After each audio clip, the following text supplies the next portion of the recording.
सल्लल्लाहु अलैहि वसल्लम की ख़ास रहमत कि हम इंशाल्लाह 70 से 72 टन हम शुगर अपनी जो है प्रोड्यूस करेंगे। हमारी बम्पर क्रॉप है, लेकिन उस बम्पर क्रॉप के अंदर जो रिस्पॉन्स है वो चेक कर लीजिए। अगर आप एक दर्जी हैं और ईद का सीज़न है और आपके पास कपड़े ज़्यादा आ गए हैं तो आप सीज़न से पहले सीना शुरू कर देंगे, यही करेंगे ना। आम फहम बात है। किसान की फसल ज़्यादा होगी और वक्त से पहले काटना शुरू कर देगा, जल्दी काटना शुरू करेगा। अक्टूबर के महीने में सिंध के अंदर मिल्स ने चलना होता है। इस दफ़ा बम्पर क्रॉप है, ज़रा पहले चलनी चाहिए थी। सबको पता है बम्पर क्रॉप है। बम्पर क्रॉप का मतलब है कि मिल्स तो वही है ना, उनकी कैपेसिटी तो वही है। अगर क्रॉप बहुत बम्पर है तो उन्हें पहले चलना पड़ेगा ताकि वो फरवरी तक, मार्च तक अपनी क्रशिंग कंप्लीट कर लें। 3 शुगर मिल्स वहां चली जिनको एक साजिश के तहत बंद करवा दिया गया।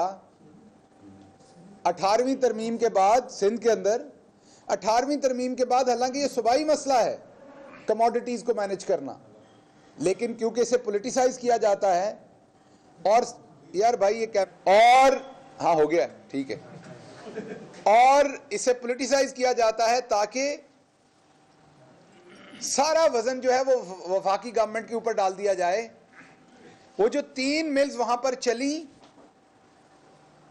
उनको भी बंद करवाया गया ताकि शुगर का एक बहरान पैदा हो और उस बहरान के पीछे फिर छुपकर हुकूमत के खिलाफ एक मार्च, हुकूमत के खिलाफ एक एहतजाज का सिलसिला शुरू किया जाए। हुकूमत के खिलाफ एक मार्च, हुकूमत के खिलाफ एक एहतजाज का सिलसिला शुरू किया जाए। मसलन मैं आज आपको बताता हूं कि जो मटियारी और अभी 2 मिल्स ने ऐलान किया है जिन्होंने अक्टूबर में चलना था। जो सबसे छोटी 2 मिलें हैं किरण और मटियारी, जिनकी प्रोडक्शन सबसे छोटी है सिंध के अंदर, इन बड़ी मिल्स और छोटी को सबको अक्टूबर के महीने में चलना था। अब उन्होंने ऐलान किया है कि 10 नवंबर को वो चलेंगी। और आपको पता है कि 15 नवंबर से यहां पर 12-15 नवंबर से यहां मिलें चल रही हैं, तो उसके बाद कोई जरूरत नहीं रह जाएगी। तो सिंध गवर्नमेंट ने पूरी मुल्क दुश्मनी करने की कोशिश की है, सिंध की आवाम के साथ भी, कराची की आवाम के साथ भी, सिर्फ अपने एक, मैं ये कहूंगा मुल्क की अगर इंटरेस्ट की तरफ देखें तो एक सस्ता पॉलिटिकल बेनिफिट लेने के लिए, सस्ती पॉलिटिकल पॉइंट स्कोरिंग करने के लिए सिंध हुकूमत ने यह काम किया जानबूझ के। जो मिलें अक्टूबर में चलनी चाहिए थी उन्हें नहीं चलने दिया और उन्हें नवंबर में भी लेट चलाया जा रहा है, क्योंकि अभी मैंने आपको बताया किरण और मटियारी ने ऐलान किया, बड़ी मिल किसी ने नहीं किया। तो अवाम इतनी बेवकूफ नहीं है, अवाम इतनी सादा नहीं है, अवाम को इस सारी बातों का पता चल रहा है क्या हो रहा है। अब मैं आगे आता हूं। हुकूमत को आप वोट देते हैं, वोट किस लिए देते हैं? हुकूमत क्यों बनती है किसी मुल्क में भी? किसी मुल्क का भी एक कॉन्स्टिट्यूशन होता है, उस कॉन्स्टिट्यूशन के अंदर इलेक्शन होते हैं, वोट पड़ते हैं, अवाम हुकूमत को वोट देती है ताकि उनके पास पावर हो अपना एजेंडा भी लाने की और डे टू डे एडमिनिस्ट्रेशन करने की भी।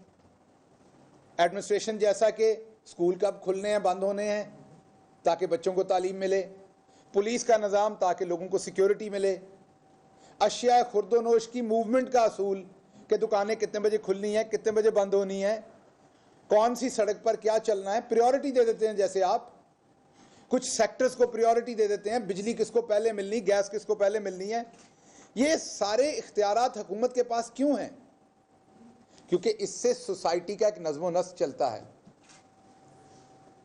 ये सारे इख्तियारात हुकूमत के पास इसलिए हैं, आपने देखा होगा जब कभी जंग लगने का समा होता है किसी मुल्क में भी, और अपने मुल्क में भी आपने देखा, तो तैयारी के सिलसिले में तमाम जो स्कूल हैं उनके अंदर कैंप बनाने की तैयारी की जाती है, हॉस्पिटल्स के अंदर कैंप बनाने की कोशिश की जाती है। किस लिए? ताकि अगर ऐसा कोई मामला हो तो आवाम को बचाया जा सके, मेडिकल कैंप्स हों, राशन के कैंप्स हों। लेकिन अगर कोई रोक दे उस टाइम इस काम से, जो बड़ा बुनियादी काम है हुकूमत का, जिसके लिए वो वोट लेके आती है, तो बताइए फिर किधर गया हमारा कॉन्स्टिट्यूशन, किधर गया आवाम के वोट का वो हक? तो सब कुछ खत्म हो गया फिर। अब हम ये देख रहे थे कि शुगर माफिया पाकिस्तान के अंदर क्या कर रही है। ये वो शुगर माफिया है जिन्होंने 9 से 11 साल कंपटीशन कमीशन ऑफ पाकिस्तान के अंदर अपने बंदे लगवाए पहले, फिर उनसे एक छोटा सा फाइन होने दिया कंपैरेटिवली 27 करोड़ का, 9 से 11 साल उस पर स्टे ऑर्डर रखा ताकि इनको कोई पूछ ना सके। जंगल का राज था। हमने आके कंपटीशन कमीशन को रिवाइव किया, मेरिट के ऊपर 40 अरब से ज्यादा के इनके ऊपर फाइन किए, महंगे वकील करके फौरन अदालतों में जाके स्टे लेके उसके पीछे घुस गए। आज तक वो रिकवरी नहीं हो सकी। एफबीआर का टैक्स चोरी किया जाता था, एफबीआर भी इनके नरगे में था, यरगमाल था इनके हाथों में। आपको पता है ये जो अशराफिया ये ऊपर सारे फैसलों में इन्वॉल्व होती है। क्या वो हमारी हुकूमत में इन्फ्लुएंस करने का कोशिश नहीं करते होंगे? बिल्कुल करते होंगे, लेकिन independently competition commission of Pakistan को रिवाइव किया हमने। जब हमने एफबीआर को रिवाइव करके दोबारा टैक्स असेसमेंट की और इनके ऊपर जो टैक्स एवेजन की हुई थी या टैक्स स्लिप किया हुआ था जो, वो 500 अरब का टैक्स इंपोज जब हुआ दोबारा, वो टैक्स रिकवरी इससे पहले कि गवर्नमेंट करती, उसके ऊपर फिर जाके अदालत से स्टे ऑर्डर ले लिया। अच्छा चलें इसको भी छोड़ देते हैं, ये पैसा लेना है इसकी भी बात हो जाएगी। 9 साल स्टे ऑर्डर चला, पहले इन्होंने लिए रखा, उसके बाद अभी 40 अरब फाइन हुआ उसका, उसके बाद आपने देखा कि मैंने बताया आपको कि 500 अरब उसका भी स्टे ऑर्डर। अब हमें गर्मियों में नजर आ रहा था कि इन्होंने क्रशिंग सीजन के करीब जाके तंग करना है, ब्लैकमेल करेंगे। क्यों? क्योंकि ये हमेशा क्रशिंग सीजन से पहले नून लीग की आखिरी हुकूमत से 27 अरब की सब्सिडी ली थी इन्होंने, याद होगा आपको। एक्सपोर्ट हमारी हुकूमत में ये एक दफा दी गई और उस पर भी हमने किस तरह का 5 अरब की, उस पर भी किस तरह का एहतसाब किया वो आपके सामने है, अपने लोगों का भी और इनका भी। अब इन्हें वो सब्सिडी तो मिलनी नहीं, तो हमें पता था इन्होंने ब्लैकमेल करना है, तो एक कानून बनाया। आप वोट देते हैं, एक बैठी हुकूमत का काम है अवाम को प्रोटेक्ट करने के लिए टाइम के ऊपर कानून बनाए। तो जून मई में एक कानून बनाया गया कि अगर किसी मिल के पास स्टॉक पड़ा है, एक बात यहां पर याद रखिएगा, शुगर का सीजन फरवरी मार्च में खत्म हो जाता है। जो लागत आनी होती है मिल मालिक की शुगर बनाने पे, वो उस टाइम डिसाइड हो जाती है। उसके बाद शुगर गोदाम में पड़ी है, पड़ी तो उसकी कीमत लागत में इजाफा नहीं हो सकता।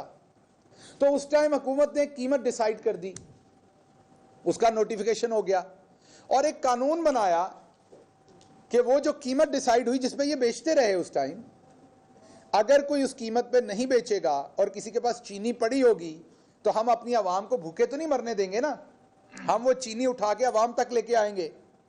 तो एक कानून बनाया कि हुकूमत के पास अब इख्तियार है कि वो चीनी अगर कोई जानबूझ के ना बेचे और गोदाम के अंदर जखीरा करने की कोशिश करे, तो हुकूमत उस चीनी को लेके अवाम तक लेके आए और उसको बेचे जो रेट है, और उस रेट पे पैसे मिल मालिक को मिल जाए। जुलाई के महीने में इन्होंने आला अदालत में जाकर स्टे ऑर्डर ले लिया महंगे वकीलों के थ्रू। आज के दिन तक वो स्टे ऑर्डर चल रहा है, कोई पूछने वाला नहीं इन मिलवाल कान से कि जब गरीब बिलक रहा है और वो दुगनी कीमत देने के ऊपर उसको पुश कर दिया गया।